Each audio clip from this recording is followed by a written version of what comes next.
ng lahat para sa ating salangit. Yun ang pangunahan ko na ito. Saan na ang mga ang mga maraming salamat po sa biyaya na nagkaroon sa akin at tawagan niyo sa akin at nakasama sa inyong mga aking kapwa. Hindi mo magpapagpilat sa isip ang mundo sa gawa at sa mga. Gabayan po kami araw-araw at meron po kami sa amin mga ginagawa.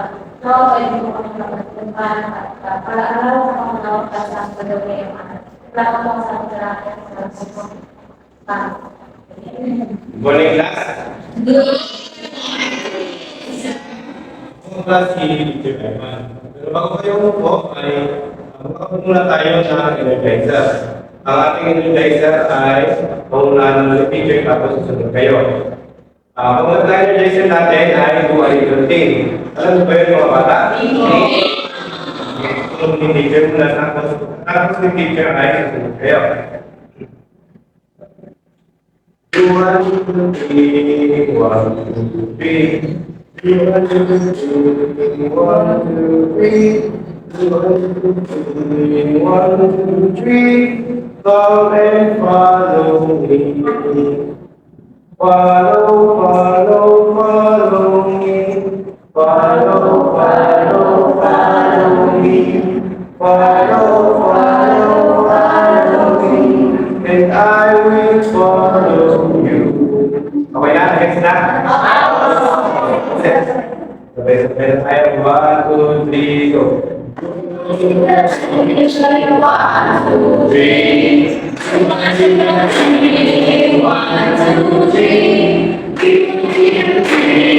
1, 2, 3. God and follow me. Follow, follow, follow me. Follow, follow, follow me. Follow, follow, follow me. And I will follow you. Okay, bakit mga sarili?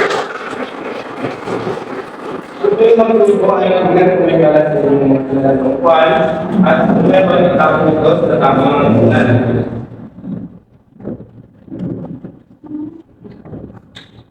Ayos lang yung simple na lahat. Bago tayo mag-umpisa ay natalakayan natin ang ating classroom rules. Miss si Mia, pakibasa ang number 1 na classroom rules. Number 1, respeto ang mga guro at kumakasan. Number 2, Miss si Maria. Itaas ang kamay kung may nais itanong o sabihin. Number 3, si Yui.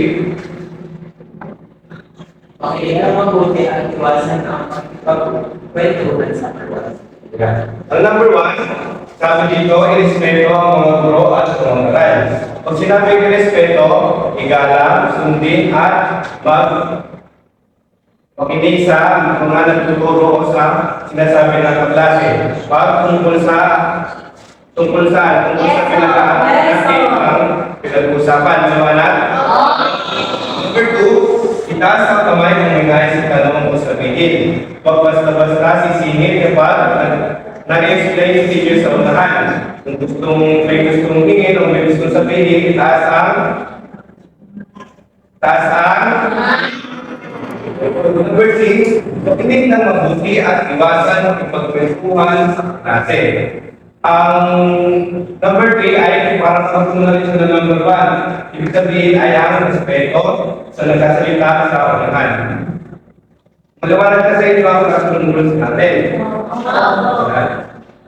Bago tayo magsimula ay ano muna ang pinag-aralan natin yung nakaraang lesson? Dito ang mga nakakaalam. Asang kamay? Sige po na ka siya. Ang pinag-aralan mo natin ng mga nakaraang sa mga katulad ng mga pag-iinit sa pag-aaral. Yan, very good. Bigyan natin mga malakpak si Natasha. Ngayon, magbigay naman ng halimbawa ng mga kagamitan sa paglilinis ng katawan. Magbigay ng isa, Tono Lea. Sabon po. Very good. Sino pa? Ikaw, Elizabeth. Shampoo po. Saan ginagamit ang shampoo? Naggamit po ito sa buhok upang malinis ang buhok at hindi mahayag na Tama. Sino pa? Joel B. Nail cutter po. Saan ginagamit ang nail cutter? Sa upo po para malinis at iwan po pa. Yan, very good. Palakpakan natin ang ating mga sarili. Bago tayo magsimula sa aming tatalakay, ay magkakaroon muna tayo ng palaro. Ang tawag sa palaro natin ay palibo. Alam niyo ba yung palibo? Ano ba ang teacher ang palibo? Ang palibo ay pinagsamang dalawang salita na ibig sabihin ay papaliwanag niyo ang inyong mga mabubuong larawan. Kaya ngayon ang ating kayo teacher sa dalawang grupo at magkakaroon kayo ng 5 minuto para gawin ang activity na pinagawa ng teacher. Maliwanag ba? Bilang simula. 1, 2, 1.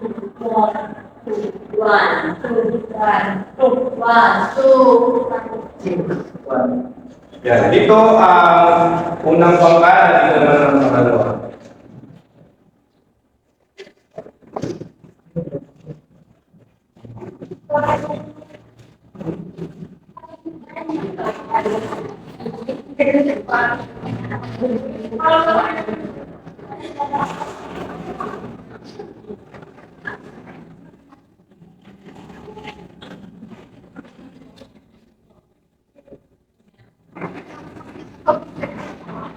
Ang sway ng group 1.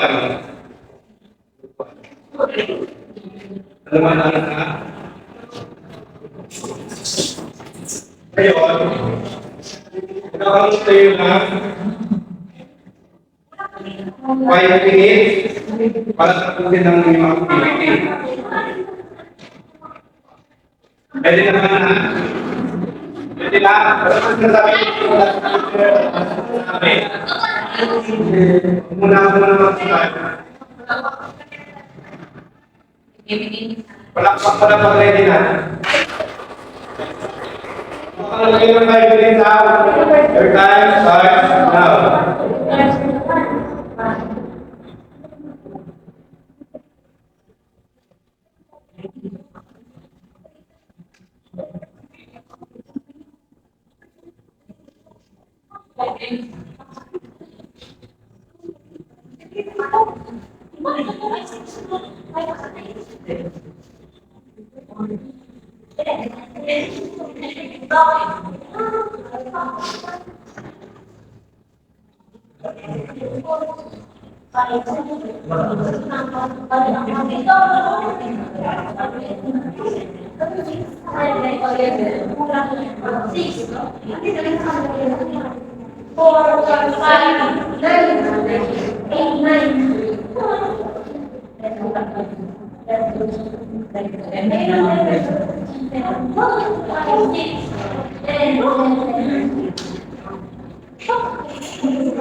Last 4 minutes.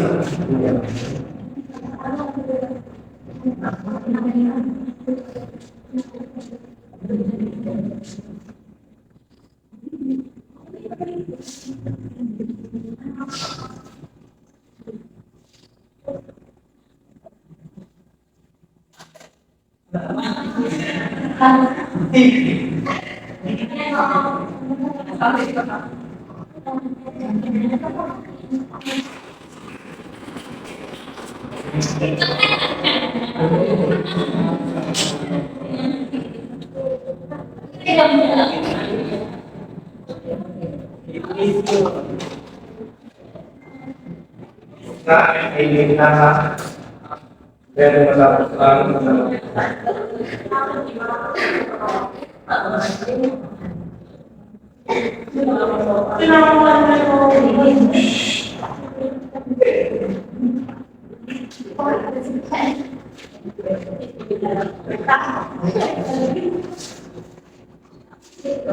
That's 3 minutes.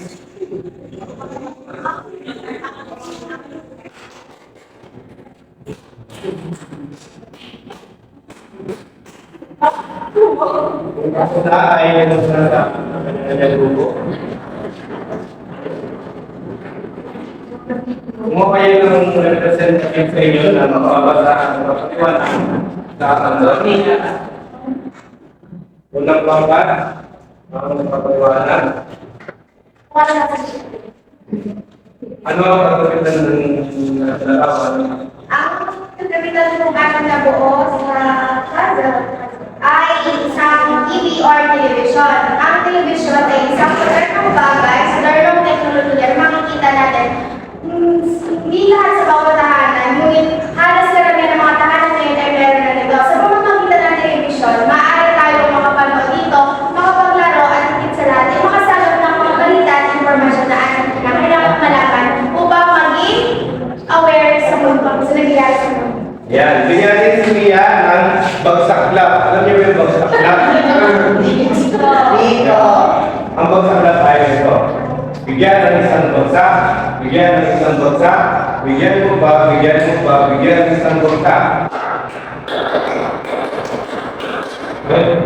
1, 2, 3, go. Bigyan. Very good.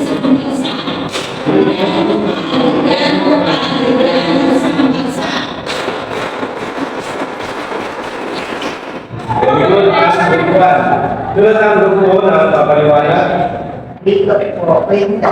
pumunta na lang po sa unahan. Ang nabuo ko kailangan ng grupo ay ang laptop. Familiar kayo sa laptop dahil sa laptop ay ginagamit natin sa pag-aaral. So, ang laptop ay binubuo siya ng iba't ibang applications na maaaring magamit natin sa ating education, especially yung mga Google Classroom. Ayun. So, useful ang laptop sa atin. Yun lang po. Very good. Bigyan ng word block ang grupo. Alam niyo ba ang word block? Dito! Ganda ang word block. 1, 2, 3, 1, 2, 3. Tweet. Alam na?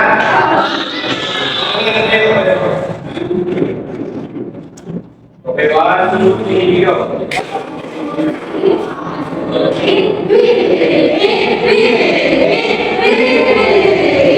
Very good.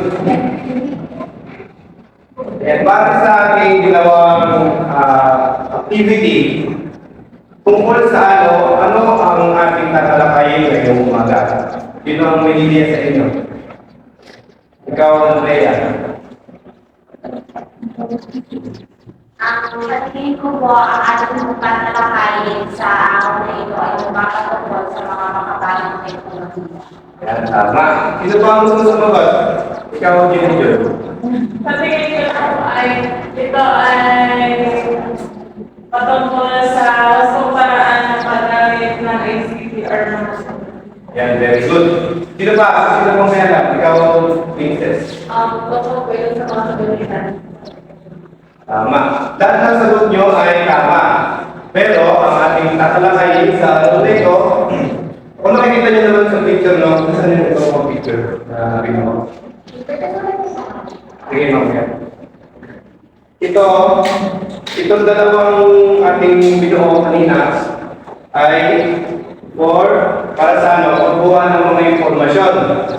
Sa TV, nakakanood tayo ng balita at nakakapanood tayo ng mga movie. No, di ba? Tama. Pero din sa laptop, dito tayo naglalagay ng mga documents na mahalaga at kagaya din ng TV, ay dito rin tayo nakakuha ng informasyon sa pag-browse sa internet. Kaya kapag natalakay sa umagang ito,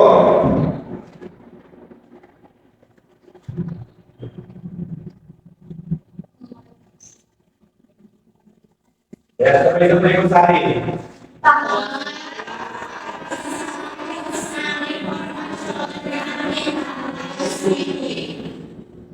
Sino ang ibig sabihin ng pangalan? At ang kamay? Romia.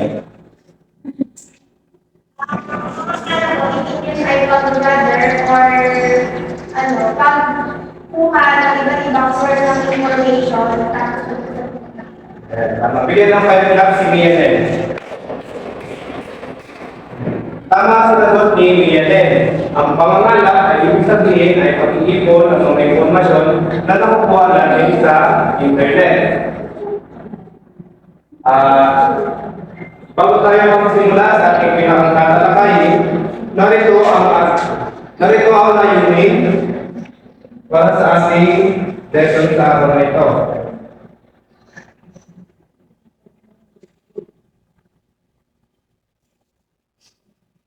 Yan, basahin na sa Facebook. Like,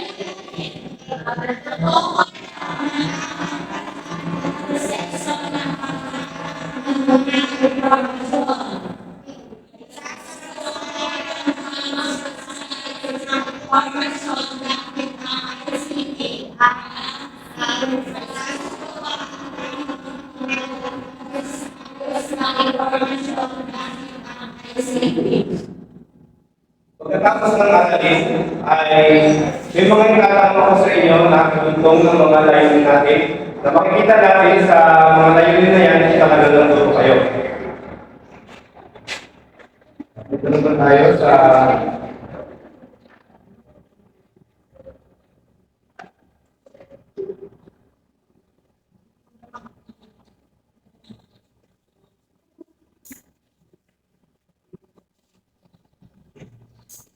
ang pangangalaman at pagsasaayos ng impormasyon gamit ng ICT ay isang mahalagang bahaging modelo ng lipunan.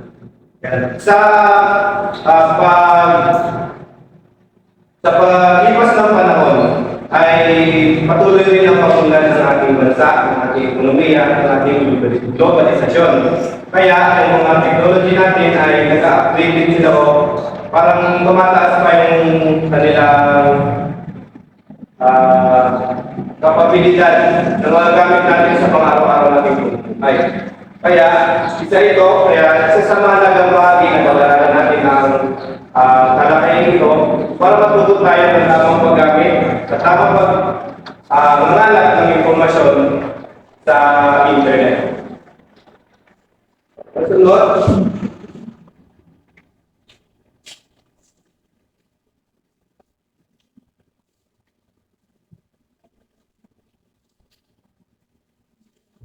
paggamit ng ICT tools. Alam niyo ba kung bakit yung akong talakay sa inyo ang paggamit ng mga ICT tools? Sinong may alam? Sinong nag-idea para may points? Kaya John na ikaw. kasi po isa lang ang mga para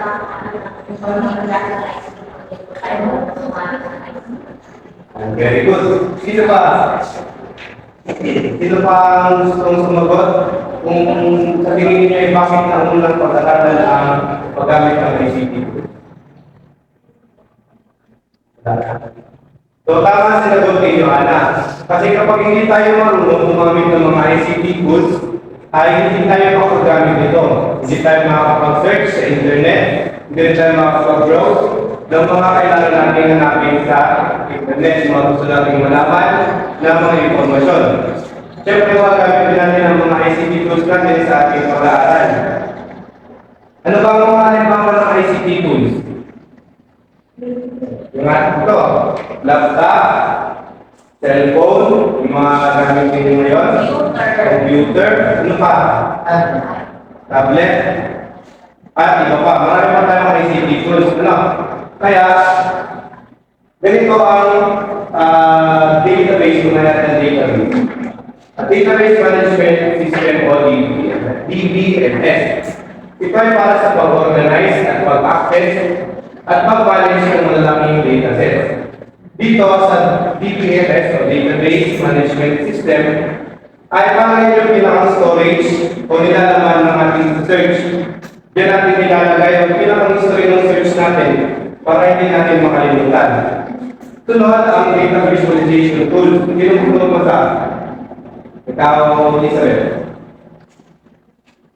Data visualization tools. Paggamit ng tools tulad ng charts, graphs, at maps para sa mas mabilis at mas madaling pag-unawa ng informasyon. Yan. So nabanggit dito ang paggamit ng tools tulad ng mga charts, graphs, at maps para sa mas mabilis at mas madaling pag-unawa ng informasyon. Sino ba dito ang nakakita na ng may pag-search ninyo, may nakita kayong definition na nakalagay pero hindi malinaw ang pagkakabili sa inyo yung parang hindi malinaw yung meaning. Hindi nyo makita yung tumpak na sagot dahil medyo komplikado yung binibigay na sagot. Kung walang gamit, baka sa babanda-banda pa yan, baka nasa ninyo yun. Kaya ito kailangan pag-aralan yung drives, yung graphs at maps kasi nabubukod-bukod dito. Kung mas napakilala dito yung pag-unawa natin sa mga informasyon natin inaalam. Sunod naman ay ang collaboration tools.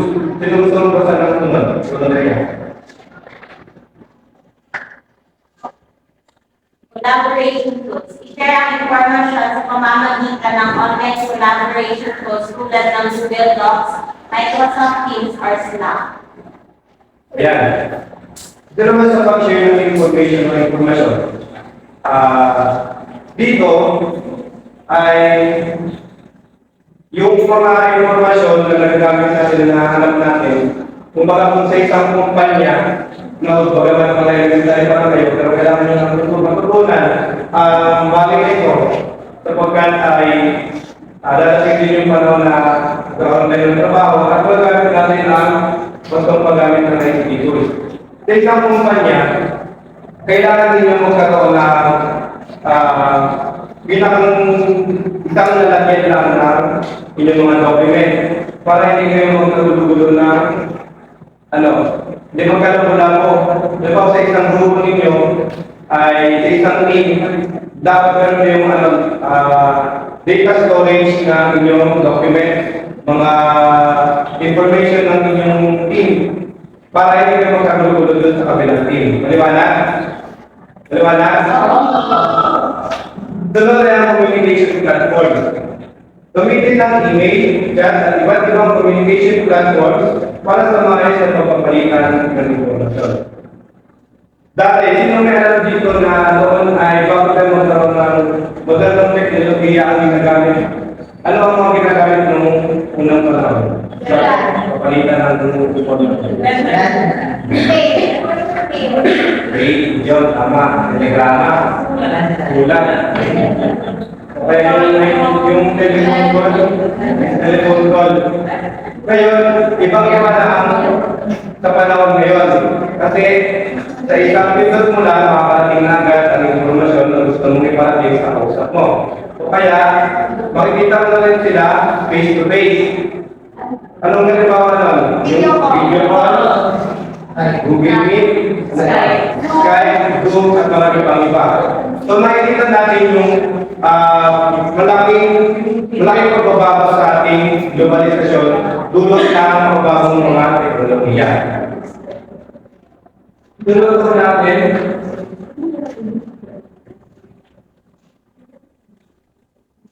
ito na tayo natapos sa mga ibang na pangangalap ng tamang pangangalap ng informasyon. Una, sinusunod mong basa, yung Maria. Online research. Gumagamit ng search engine. Online data. Dito pa ako research. Alam ko. Yan. Ang online research, siyempre, yung kagaya na sinabi ko sa inyo kanina, yung pangangalap ng informasyon, pag-browse, pag-search ng mga gusto nating malaman sa internet.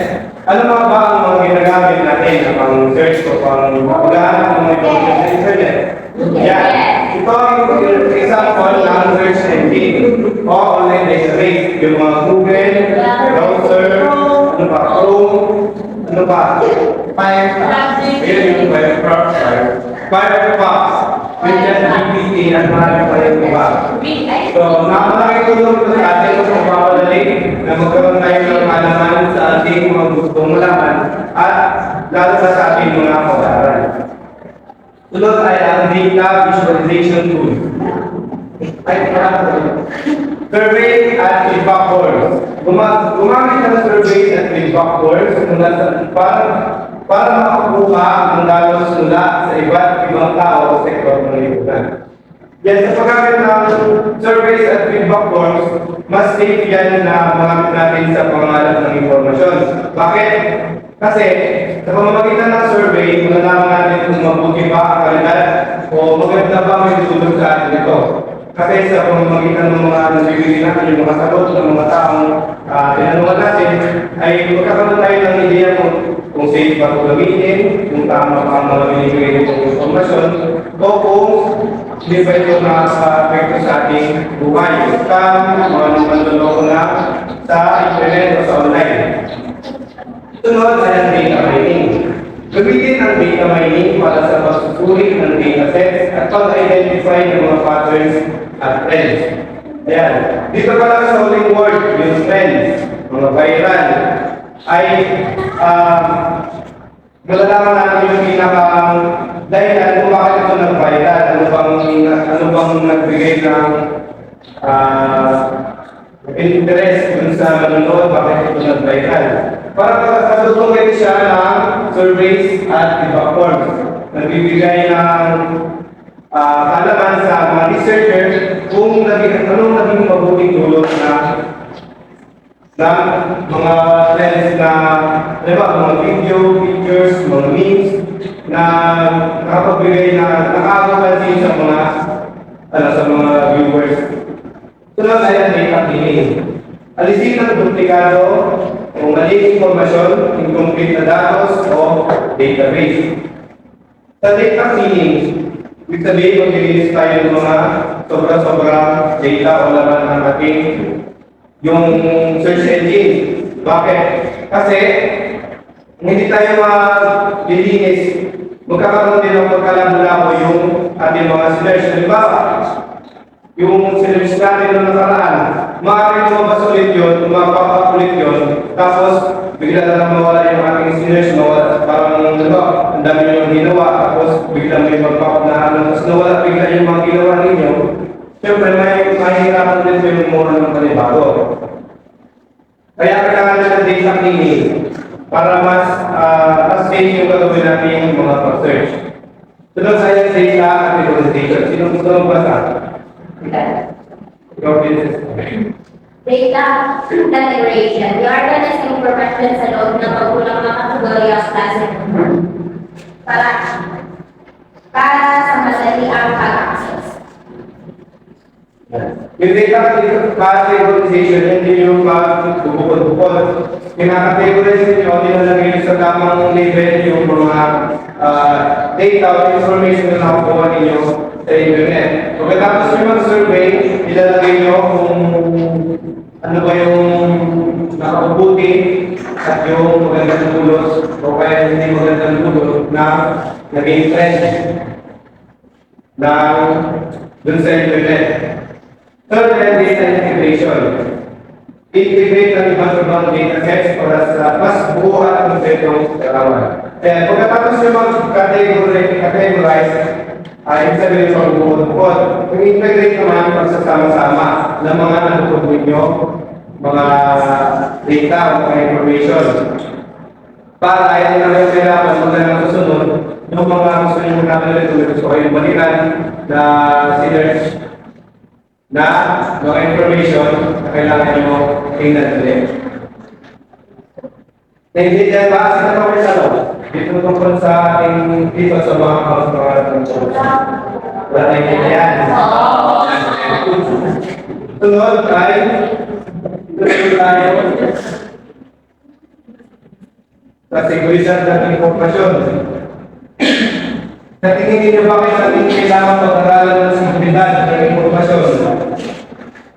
Ay, may gusto sumagot, nasa kamay. Ikaw, Maria Cristina. Ano po, para po maliit ng printa sa tinawag ko sa email, huwag po basta-basta mag-click po ng link kapag hindi parang link. Malakaw yung information. Tama. So, as seguridad ng impormasyon, kailangan natin itong pag-aralan para maging safe yung ating mga search. Kung may mga privado na yung gusto malaman tungkol sa inyong mga sarili o sa ibang bagay. So, ganito ang mga kasama patungkol sa seguridad na pangangalap ng informasyon. Una yan ang encryption. I-decrypt o itago sa ang sensitibong informasyon kung mapanatili ang kaligtasan nito habang nasa transit o nasa storage. Ibig sabihin yan, itatawag ninyo para yung personal information niya, halimbawa, para hindi malaman yung iba na minsan kasi dahil na po natin ng mga nakaraan pa, yung mga scammers, nakadala niyo pa yung scammers na nagdala nila ng nakaraan. Ay, Kaya ano, ano ang tawag doon? mga quality. Ayun. Mga Yung quality. mga- Yun, identity theft. Yan, very good. Isa dito yung parang pahilas tayo sa identity theft at spyware. Yan, kaya kailangan i-encrypt ang sensitibong impormasyon upang mapanatili ang kaligtasan habang nakatransmit sa storage. Sunod ay ang access. Access control. Sino gusto mo basa? Ikaw, sige, ikaw. Access controls. Upang mapanatili ang privacy ng impormasyon at maiwasan ang hindi ang pagkaksadong pag-access. Ito access controls, kayo na yung set ng inyong mga passwords o kung anong gusto nyo ilagay para maprotektahan ninyo yung mga data information o mga private information tungkol sa inyo o tungkol sa mga sinerge ninyo para hindi rin makita ng iba. Okay, iwas sa ano sinabi ko kanina? Scammer. Scammer. Files. Spy. Spyware at malware. Sunod, ito naman yung backup and recovery. Ibig sabihin kung sakali mong nasilip yung inyong mga files, yung mga mahalaga, accident na nila ninyo. Meron pa kayong plan B para makuha nyo ulit o ma-retrieve ulit yung mga files na nasilip. Ito na nga yung backup and recovery. Ito naman tayo sa regular backups. Upang mapanatili ang integridad ng supervisor. Ibig sabihin yung integridad, na mapanatili yung mga walang mababago sa informasyon, walang madadagdag, walang mababawas, nanatili yung kompleto informasyon na inyong sinerge sa internet. Sunod naman ay ang disaster recovery plan. Ito naman yung emergency na halimbawa na delete ninyo accidental o yung nakadelete, may nakapakialam. Para may maasan yun, magkaroon tayo ng disaster recovery plan. Ibig sabihin ay magkaroon ng plano para sa mabilis na recovery ng informasyon sa oras ng emergency. Yun, nabanggit ko na kanina yung mabilis, yung emergency nga, kung na-delete yung accidentally, yung mga information na na sobrang mahalaga na information. Kaya, pwede rin naman yung mga pictures, mga memories, videos, yung mga files, mga documents ninyo sa trabaho, sa pag-aaral, ay pwede yung nagay dito sa disaster recovery plan. Sunod ay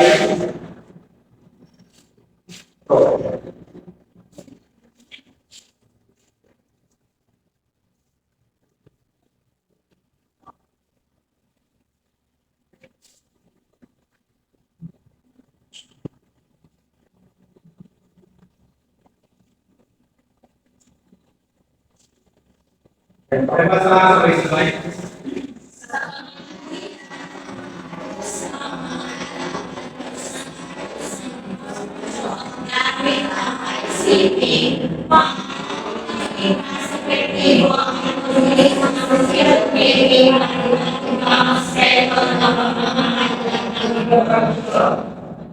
Ayan. Ito rin ang isa sa mga dahilan. Ito rin isa sa mga dahilan kung bakit natin pag-aralan itong pangmalak na pagsasaayos ng informasyon kahit ng activity. Ito, nalito tayo sa ito. Kung makita na maayos sa pangmalak na pagsasaayos ng informasyon kahit ng activity, maaari maging mas epektibo at mabilis ang decision making. Paano natin mas malalaman dito yung mabilis na decision making? For example, na lang dito sa ito, regular backups. Itong disaster recovery plan din. Paano? Sa tingin nyo?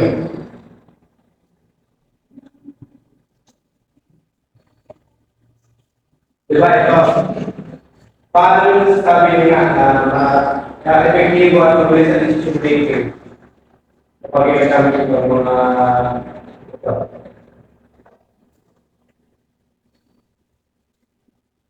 Yung melody na ano sa. Sabi natin na mabilis ang ating decision making. Ito ang binigay ko nito disaster plan. Kasi, di ba, yun yung emergency nga. Kung sa pag-emergency na hindi tayo hindi tayo ma-panic. Kasi, ano tayo ng yung palagay tayo na safe pa rin yung ating mga information. Wala tayong makalalahanin. Kagaya nitong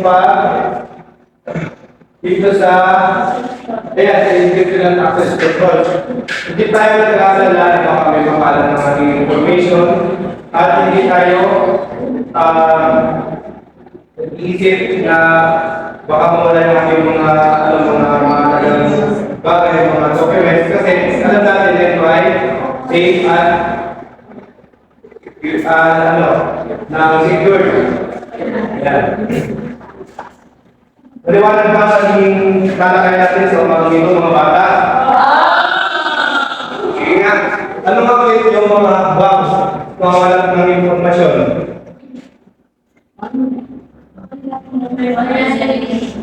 At ang kumain sa sumunod, project Allen research. Tama, ano pa? Ikaw din Maria. Survey at feedback tools. Ikaw Mia. Sino naman? Ikaw Bea. Data cleaning. Ano ka na? Data Isa pa. Ikaw Emily. Data categories. Yan, very good. Kaya gagawin natin ang lumabag sa ating mga team. Very good sa inyo dahil naiintindihan ninyo mga ating talakayin sa mga ito. Bago na ito matapos, magkakaroon muna ng activity ulit. Third.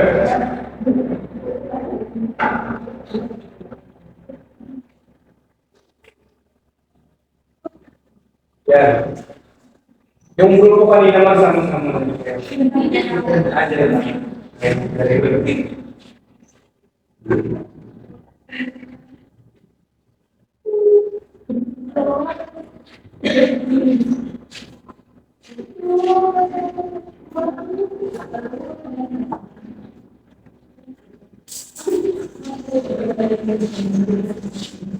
Yung activity mo ay paunahan ulit ng pagsasagot. Kung bibigay lang sila yung sir na talagang yung tuntunan, sasabihin nyo kung anong klase paggamit ng anong klase bang o pangalan ng informasyon ang sasabihin sir na dun sa napauna natin dyan. Depende din sa sila yun na ibibigay ko na papasahin ko.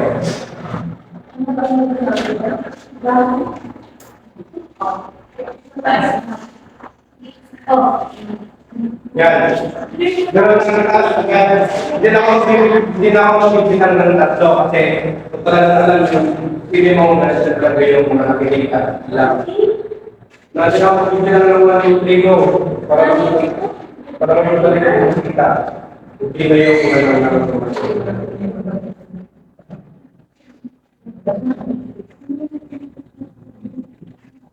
Okay, ready na ba? Tayo ng kulang.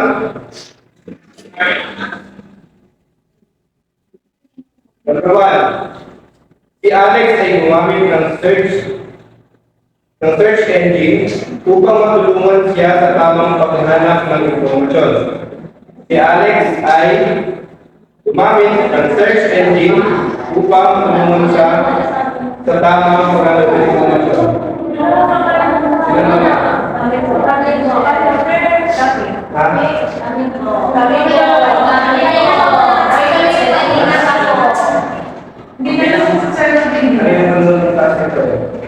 So, ang tamang sagot ay online research. Tama. May isang lutos na ang group 1.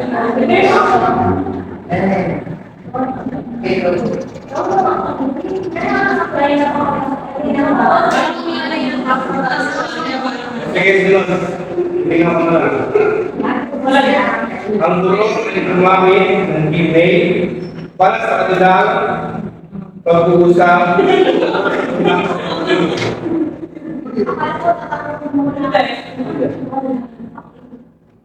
Ang guro ay gumamit ng email para sa kanilang tulong. 1.5 ulit para sa group 2. Number 3. Balik ka mabuti sa question para sino mo na may point. Hindi dapat ka lang point. Sunod. Gumamit si Teacher Ivan ng graph upang madaling matukoy at maluwan ng informasyon. So, another point para sa group 2. Ang tamang sagot ay yes, very good. Number 4. Okay. Ilagay ni Mr. Krabs ang mga labels ng informasyon para sa kanilang negosyo upang ito'y madaling matukoy. Ito'y naglaw na. Data sa akin. Wala po yung kaya, payments na kayo. Ang score ay 3-1. O, last na to. Number 5. Number 5. Binukod ni Kuya Alex ng kopya. Binukod ni Kuya Alex ang kopya ng kanyang mga documents at data para sa ano to? Para kung sakali ito ay madilit ay meron siyang reserva. Ang tamang sagot ay regular backup. Ito na ang nagbuwan. Pero, ang malaga pa rin ay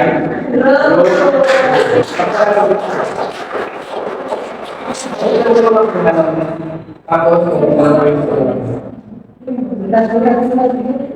doon na sa isang pati dito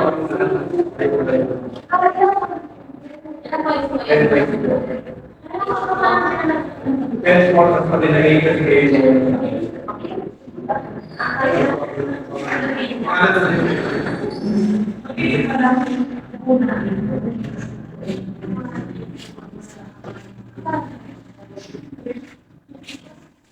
okay, dahil sinunod nila mga tinitalahay sa umagang ito ay magkakaroon tayo ng pagsusukit.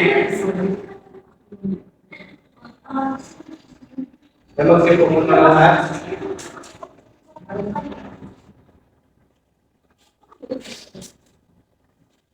Meron kayong 5 minutes para sabihan ang pagsusukit.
Tapos na ba?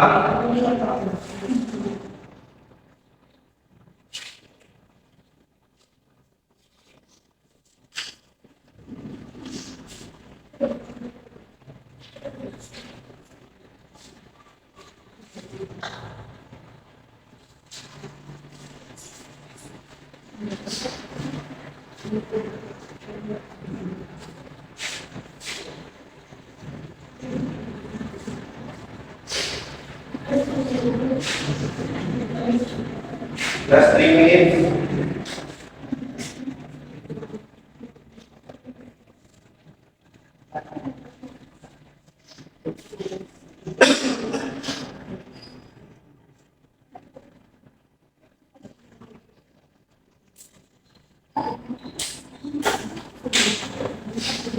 Silikan natin yung iyon.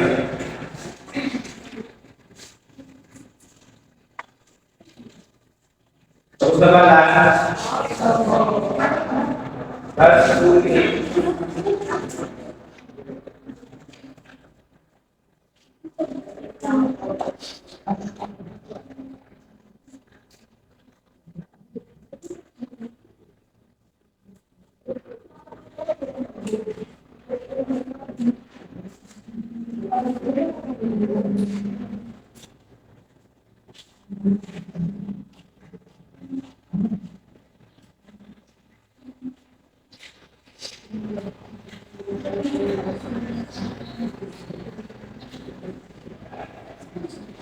Last 1 minute.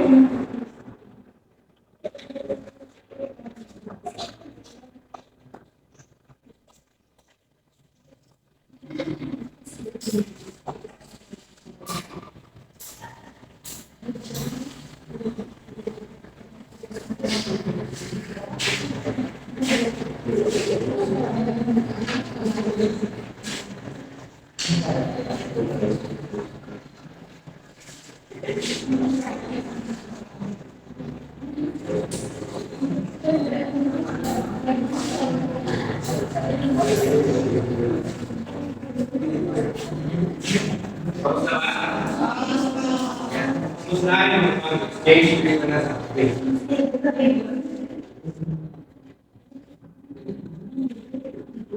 Wala naman. Go. May basa ulit ng tanong?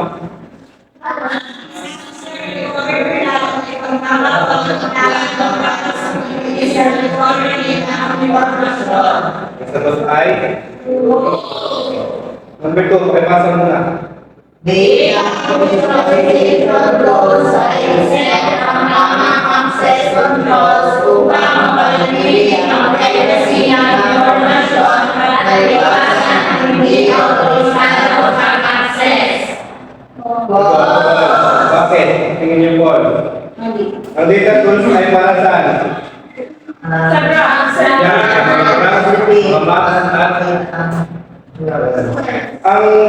Ang privacy ng commercialization yun. Category ay Access control. access control. Access control. Number 3. Ang online users ay maraming ang search engine sa pagkakalan ng mga impormasyon. Sagot. True. Number 4. Ang disaster recovery plan ay importanteng datasets upang mapanatili ang integridad ng impormasyon. Bakit? Regular backup po. Tama. Very good. Number 5. Ang encryption ay nagbibigay sa seguridad sa mga sensitibong impormasyon. Sagot. Ilang ang tamang sagot? At basa na sa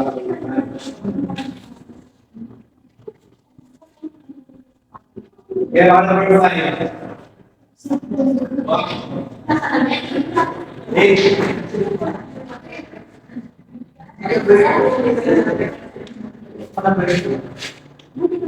May pagkakaroon ba dyan sa inyo?